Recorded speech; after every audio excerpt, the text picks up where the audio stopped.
ग्यारस माता की कथा। एक बार देवर्षि नारद जी विष्णु लोक गए। वहां उन्होंने भगवान श्री नारायण जी को प्रणाम किया। फिर नारद जी ने श्री नारायण जी से कहा, प्रभु, पृथ्वी पर अब आपका प्रभाव कम हो रहा है। धर्म पर चलने वालों को कोई शुभ फल प्राप्त ही नहीं हो रहा, तो पाप कर रहे हैं उनका तो फल भला हो रहा है। जब श्री नारायण भगवान कहने लगे, देवर्षि, ऐसा नहीं है, जो भी हो रहा है सब नियत के कारण हो रहा है। देवर्षि नारद जी बोले, प्रभु, मैं तो देख कर आ रहा हूँ कि पापियों को जो तो अच्छा फल मिल रहा है और भला करने वाले धर्म के रास्ते पर चलने वाले लोगों को बहुत बुरा फल मिल रहा है। वे महान दुख भोग रहे हैं। तब भगवान कहने लगे, अच्छा देवर्षि, कोई ऐसी घटना बताओ जिससे तुम्हें ऐसा अनुभव हो। नारद जी कहने लगे, प्रभु, मैं अभी अभी एक जंगल में आ रहा था। वहां एक गाय दलदल में फंसी हुई थी। उसे कोई बचाने वाला नहीं था। तभी थोड़ी ही देर में एक चोर उधर से गुजरा। उसने गाय को दलदल में फंसा हुआ देखा, लेकिन वह रुका नहीं, बल्कि उस पर पैर रखकर वह दलदल लांघकर आगे निकल गया। फिर आगे जाकर उसी चोर को सोने की मोहर से भरी हुई एक थैली मिली। थोड़ी देर के बाद वहां से एक वृद्ध साधु महाराज गुजरे। उन्होंने उस गाय को दलदल से निकालने की पूरी कोशिश की और पूरी ताकत लगाकर आखिरकार उस गाय को निकाल लिया। लेकिन प्रभु, मैंने देखा कि गाय को दलदल से निकालने के बाद भी वह साधु महाराज आगे गए तो खुद एक गड्ढे में गिर गए। उन्हें चोट भी लग गई। बताइए प्रभु, यह कौन सा न्याय है कि जिसने गाय की मदद की उसे दुख मिला, बल्कि जो गाय के ऊपर पैर रखकर गया उसे सोने की मोहरें भरी थैली मिल गई। नारद जी की बात सुनने के बाद नारायण भगवान बोले, देवर्षि, यह सही हुआ। जो चोर गाय पर पैर रखकर भाग रहा था उसकी किस्मत में तो एक खजाना था, लेकिन उसके इस पाप के कारण उसे केवल कुछ ही मोहरें मिली।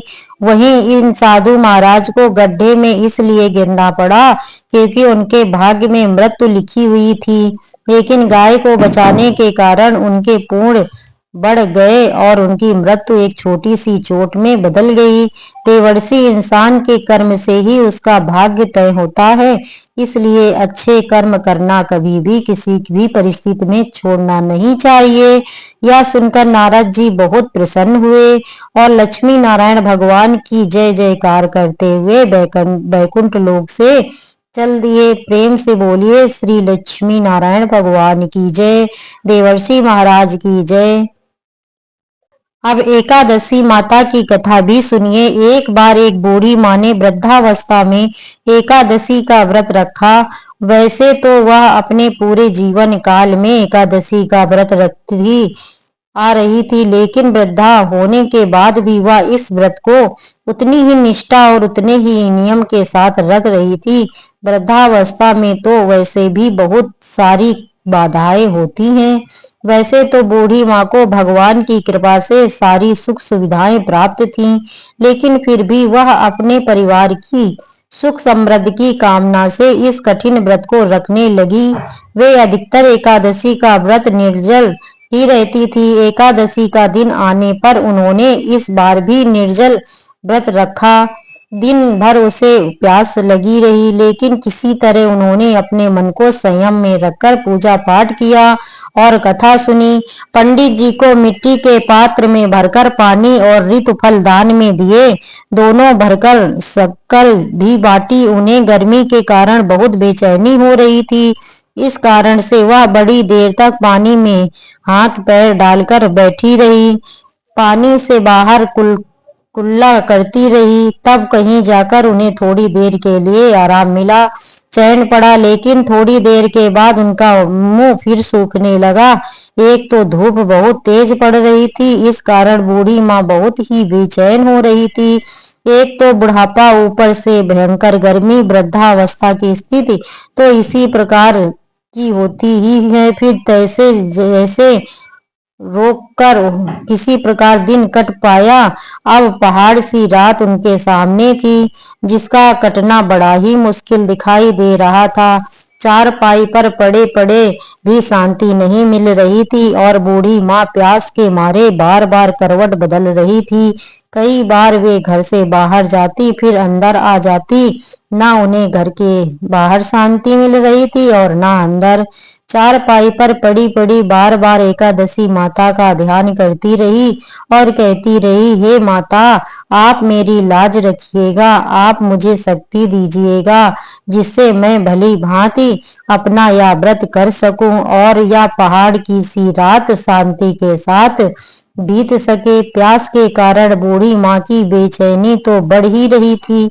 उन्होंने धैर्य रखने का बहुत प्रयास किया किंतु सहनशीलता की सीमा टूट गई और वे घबराकर प्यास के मारे एकदम चिल्ला पड़ी, चिल्लाने लगी कि बचाओ बचाओ, मेरे प्राण निकल रहे हैं। तब उनका चिल्लाना सुनकर परिवार भर के सभी लोग उनके आसपास इकट्ठा हो गए और पूछने लगे, अम्मा जी क्या हुआ?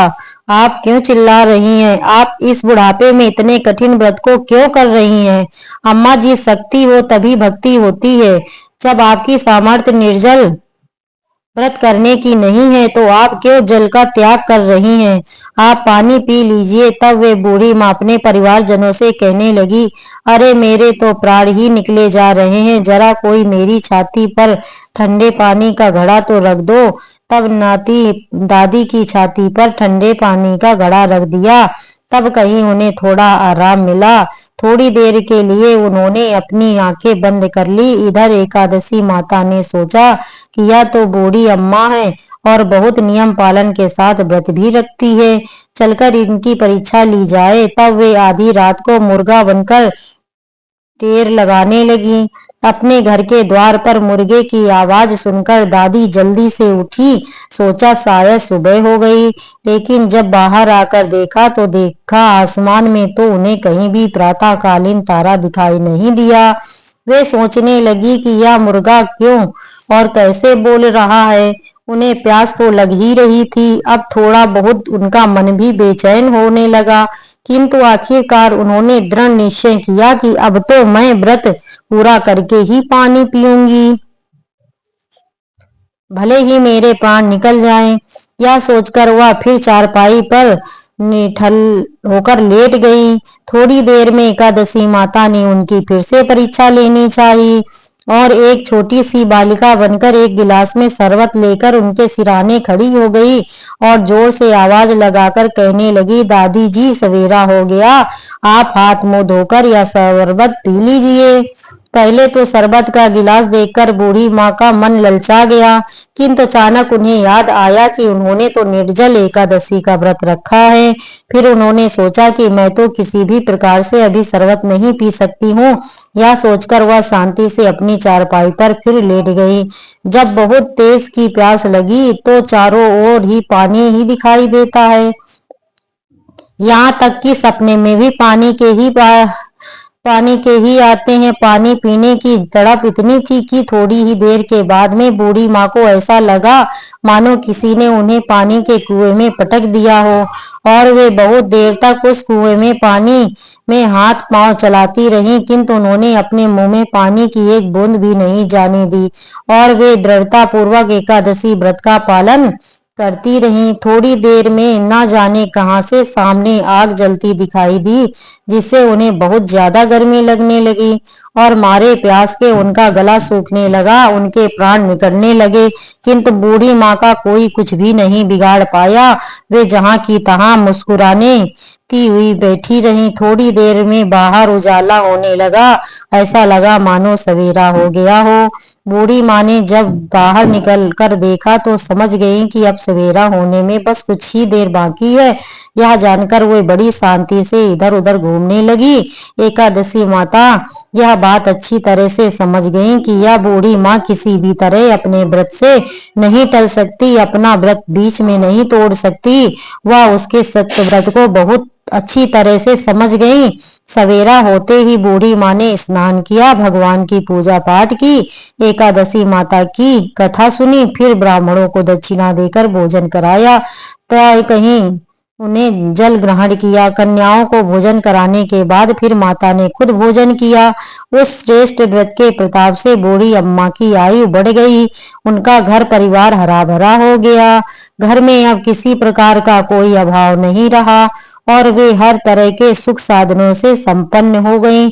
नाती नातिन से उनका घर भर गया और वे उसी दिन से 12 महीने के एकादशी व्रत उसी प्रकार निर्जल रखने लगी और फिर एकादशी व्रत के पूर्ण प्रताप से वह अपने जीवन में हर प्रकार के सुख भोग कर अंत में बैकुंठ धाम को चली गई। हे एकादशी माता, जैसे आपने उन बूढ़ी माँ और उनके परिवारजनों को सुख समृद्धि प्रदान की, वैसे अपनी बूढ़ी माँ को अंत में मोक्ष प्रदान किया, वैसे ही इस कथा को सुनने वाले सभी भक्तों को सुख सुविधाएं प्रदान कर उनकी मनोकामनाएं पूर्ण करना और मोक्ष प्राप्ति की इच्छा रखने वाले भक्तों को मोक्ष प्रदान करना। प्रेम से बोलिए एकादशी माता की जय। दोस्तों, अगर मेरा ये वीडियो आपको अच्छा लगे तो प्लीज़ लाइक और सब्सक्राइब अवश्य करें, क्योंकि आपके सपोर्ट और प्यार की मुझे बहुत ही आवश्यकता है। धन्यवाद दोस्तों।